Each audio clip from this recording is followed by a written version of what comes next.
Hello students, good morning. In this video, I am going to explain you about informal letter.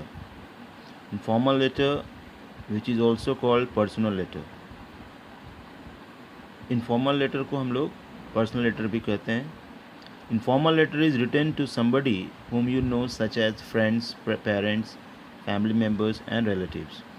हम लोग informal letter किसे लिखते हैं? अपने friends को, अपने parents को, अपने फैमिली मेम्बर्स को एंड रिलेटिव्स को. ठीक है. अब सवाल ये उठता है कि why do we write informal letters, है ना. हम इनफॉर्मल लेटर्स लिखते क्यों हैं? We write informal letters for many reasons. जैसा कि मैंने स्क्रीन पर दिखाया है, हम लोग कई कारणों से इनफॉर्मल लेटर्स लिखते हैं. पहला पॉइंट है गिविंग एडवाइस. ओके, अगर हमें किन्हीं को एडवाइस देना होता है, सलाह देना होता है, तो हम लोग लिखते हैं. सेकेंड पॉइंट है गिविंग इन्फॉर्मेशन. अगर हमें किन्हीं को कोई इन्फॉर्मेशन देना होता है तो लिखते हैं. गिविंग ओपिनियन और सजेशन. अगर हमें किन्हीं को राय देना होता है तो लिखते हैं. Apologising for something. अगर हम किसी चीज़ के लिए माफ़ी मांग रहे हो तो हम लिख सकते हैं लेटर.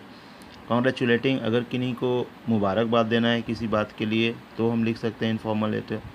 और इनवाइटिंग ऑन एनी ओकेजन. अगर हम किन्हीं को किसी अवसर पर बुलाना चाहते हैं तो लिखते हैं. Expressing condolence. अगर हमें किन्हीं को अपनी संवेदना व्यक्त करनी होती है तो लिखते हैं. नेक्स्ट पॉइंट है रिक्वेस्टिंग फॉर हेल्प. अगर हमें किन्हीं से मदद चाहिए होता है तो हम लोग इनफॉर्मल लेटर लिखते हैं.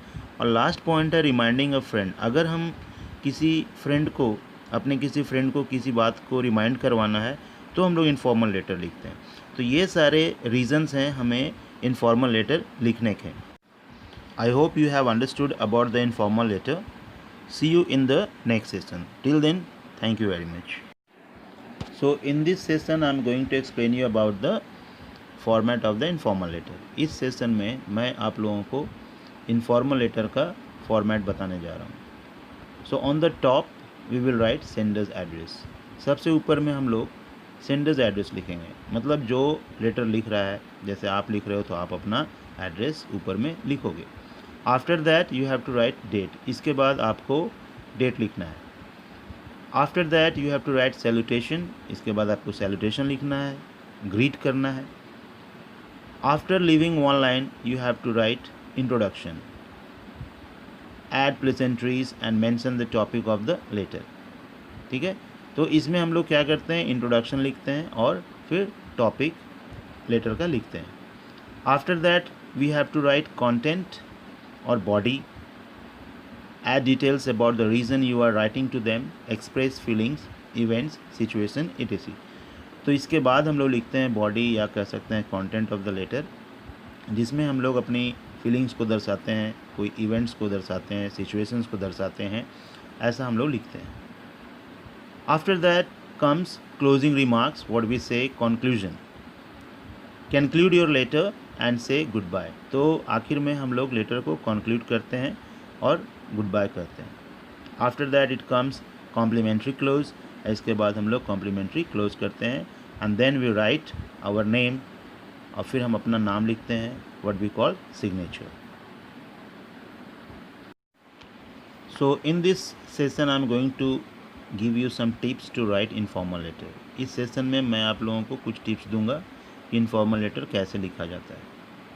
So first of all, we write informal letter in casual language and keeping in emotional tone. कहने का मतलब है कि हम जब इनफॉर्मल लेटर लिखते हैं तो बड़ा ही कैजुअल लैंग्वेज में लिखते हैं. इसमें कोई फॉर्मल लैंग्वेज यूज़ करने की ज़रूरत नहीं है ना.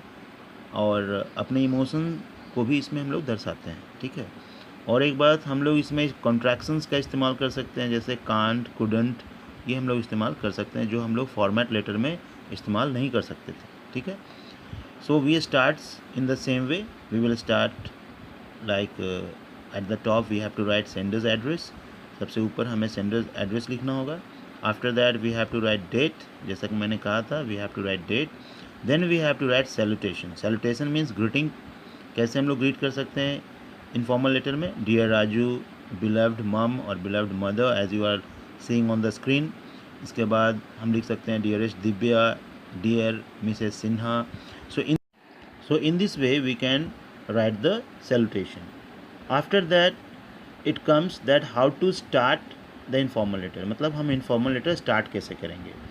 सो I am giving you some of the lines which you can remember or which you can learn, and in this way you can start the informal letter. So as you can see on the screen, the first line is I hope you and your family are in the best of health. इसका मतलब हुआ कि मैं आशा करता हूँ कि आप और आपका परिवार अच्छे स्वास्थ्य में होंगे. Next point is how are you, I hope you are fine. आप कैसे हो, मुझे आशा है आप अच्छे होंगे. Third line is I hope this letter finds you in the best of spirits. मैं आशा करता हूँ कि आप बिल्कुल अच्छे होंगे. Next line is how have you been, I hope my letter finds you in the best of spirits. आप कैसे हो, मुझे आशा है कि आप बिल्कुल अच्छे होंगे. And the last line is how has life been treating you. कहने का मतलब है कि आपका ज़िंदगी कैसा चल रहा है. So I hope you all have understood how to start the line of informal letter. So after giving the start to your informal letter, you have to write the purpose of the letter, why you are writing. तो start लिखने के बाद हमें ये लिखना होता है कि मैं पत्र क्यों लिख रहा हूँ. तो आई have given you 2 points which you can include while you are writing the letter. मैं 2 points दिया हूँ जिसे आप अपने लेटर में लिख सकते हो कोई भी. The reason I am writing this letter is to tell you about. मैं पत्र इसलिए लिख रहा हूँ कि मैं आपको कुछ बताना चाहता हूँ, ऐसा. Second point is I am writing this letter to let you know about my opinion और सजेशन ऑन. मतलब मैं ये पत्र अपनी राय बताने के लिए लिख रहा हूँ. After that comes closing remarks. इसके बाद आता है क्लोजिंग रिमार्क्स, कैसे हम लेटर को क्लोज करते हैं. I have given you some of the points, that is I hope you will reply to me soon, bye for now. मुझे आशा है तो मुझे जल्द रिप्लाई करोगे. इसके बाद पॉइंट है that is all for now, bye. इतना अभी के लिए, bye. Next point is I hope to see you soon. मुझे आशा है जल्द मिलेंगे. And at the last it comes after that. इसके बाद हम लोग क्या लिखते हैं, pay my love and regards to, है ना. मेरा प्यार, मेरा आशीर्वाद, मेरा प्रणाम, ये जो हम लोग लिखते हैं वो इन सभी लाइन से यूज़ कर सकते हैं. Next line is with my warmest regard. Next line is please convey my regard to dad and love to Divya.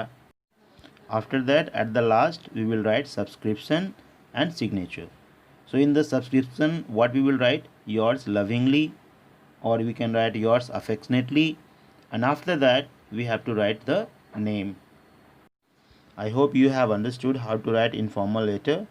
Until then, thank you, goodbye, see you again in the next video.